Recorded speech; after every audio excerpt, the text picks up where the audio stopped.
Badan Penanggulangan Bencana Daerah atau BPBD Kabupaten Lumajang, Jawa Timur terus melakukan dropping air bersih kepada warga terdampak kekeringan. Saat ini sudah ada 3 dari 6 kecamatan yang sudah dilakukan distribusi air bersih.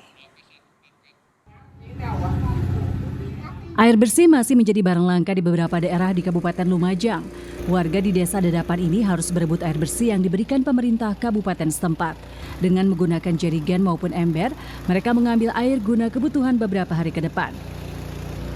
Warga bilang air bersih ini digunakan berbagai hal, mulai dari memasak, cuci, mandi, bahkan untuk pakan ternak. Sampai akhir 31 Juli kemarin, ada 3 kecamatan dan 6 desa. Untuk wilayah utara kayak Ranioso, kecamatan Ranioso sendiri ada 2 desa, Meninju sama Nyegro. Untuk kecamatan Gedojajang ada desa Umbul. Dan untuk kecamatan Gucalit sendiri itu ada desa Pakel, desa Gucalit sendiri, dan desa Dadapan. Ada sekitar 6 kecamatan yang terdampak krisis air bersih di Lumajang. Pemerintah kabupaten setempat juga sudah memberlakukan tanggap darurat kekeringan hingga awal November nanti.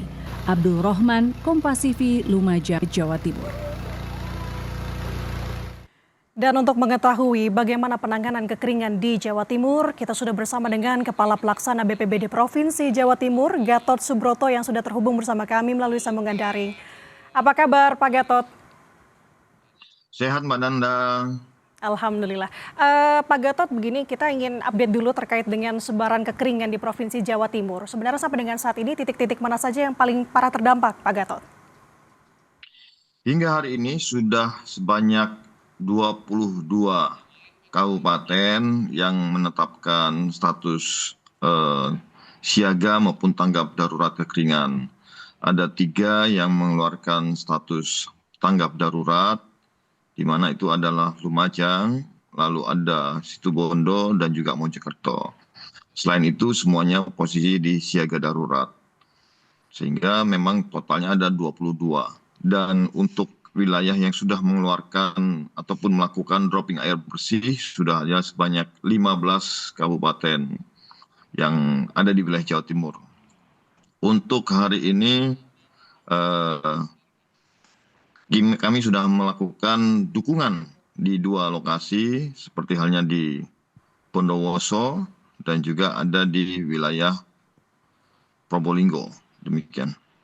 Oke, berarti sampai dengan saat ini Pak Gatot sudah berapa mungkin warga datanya ya yang terdampak akibat kekeringan air bersih ini di Provinsi Jawa Timur? Kalau sampai total seluruhnya, nanti kita kan punya data potensi yang terdampak, kurang lebih ada 29 kalau memang itu terjadi semua, ada potensinya. Tetapi ini karena masih 22 wilayah, sehingga kurang lebih masih 35 juta orang yang terdampak. Oke, nah ini yang menjadi pertanyaan juga sebenarnya Pak Gatot. Apa indikator yang digunakan oleh BPBD Jawa Timur khususnya untuk bisa memberikan label ataupun menyatakan bahwa daerah ini adalah mengalami kekeringan air bersih? Apa saja Bapak? Proses untuk mengetahui apakah wilayah tersebut masuk wilayah rentan kekeringan itu pertama dari pihak desa ataupun kelurahan melapor ke BPBD kabupaten setempat. Dari kabupaten setempat nanti BPBD-nya akan melapor ke kami dan untuk dropping air bersihnya menyesuaikan dengan permintaan dari kelurahan maupun desa setempat.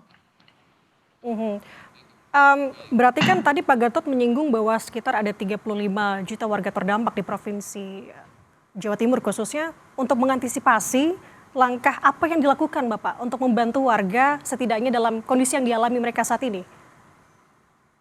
Saat ini langkah kami tetap seperti tahun-tahun sebelumnya, melakukan dropping air bersih, lalu juga memberikan dukungan tandon maupun jerigen serta terpal untuk menyimpan ataupun menempatkan air di rumah, dan juga ada beberapa kolaborasi dengan OPD maupun institusi pusat seperti BNPB maupun PU.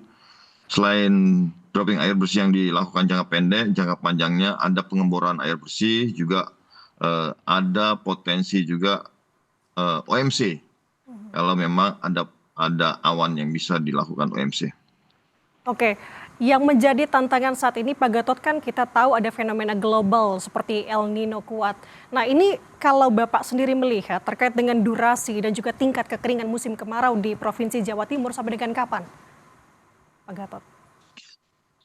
Informasi dari BMKG bahwa puncak musim kering ada di zona bulan Agustus hingga awal September. Dan di wilayah-wilayah ataupun di bulan-bulan tersebut, kami sudah meminta kepada BPBD Kabupaten Kota untuk segera melakukan pendataan wilayah-wilayah mana yang memang perlu dilakukan dropping air bersih. Dan juga kami selalu berkoordinasi dengan teman-teman di BMKG, di mana wilayah awan yang bisa untuk dilakukan modifikasi cuaca. Sehingga kalau memang ada potensi tersebut, bisa kami lakukan modifikasi cuaca untuk dilakukan OMC, bekerja sama dengan teman-teman dari BNPB. Oke, saya garis bawahi bahwa pentingnya untuk komunikasi lintas instansi atau lintas sektor di kondisi seperti saat ini. Jadi, Pak Gatot, mengenai evaluasi, apa evaluasi untuk program penanggulangan kekeringan lintas instansi di Jawa Timur agar krisis serupa tidak terjadi ataupun tidak berulang setiap tahun ya? Ibu Gubernur sudah memerintahkan kami waktu ada rapat koordinasi bersama teman-teman BNPB terkait dan dihadiri juga oleh Kepala BNPB. Selain melakukan pengeboran sumur dalam, juga membuat pipanisasi untuk wilayah-wilayah yang memiliki sumber air. Serta ada upaya untuk melakukan OMC pada saat puncak musim kering ini apabila awan hujan ada. Selain jangka pendek yang selalu kami lakukan adalah dropping air bersih. Dan juga perlu adanya dukungan dari masyarakat juga untuk menjaga ada beberapa sumber air yang bagus, tetapi karena kualitasnya tidak didukung oleh perilaku masyarakat yang baik, maka kualitas air tersebut tidak layak untuk dikonsumsi. Selain itu juga ada beberapa kegiatan PU pengairan untuk perbaikan ataupun normalisasi sungai agar air itu bisa tersimpan lebih lama kalau sudah ternormalisasi dan juga bisa menjadikan potensi apabila terjadi kekeringan itu bisa dimanfaatkan. Oke, baik, saya tangkap pesan yang disampaikan Pak Gatot. Harapannya memang evaluasi ataupun upaya yang dilakukan BPBD Jawa Timur dengan lintas instansi bisa membantu warga, khususnya warga yang terdampak kekeringan. Terima kasih atas waktunya, Kepala Pelaksana BPBD Provinsi Jawa Timur, Gatot Subroto. Sehat selalu, Bapak.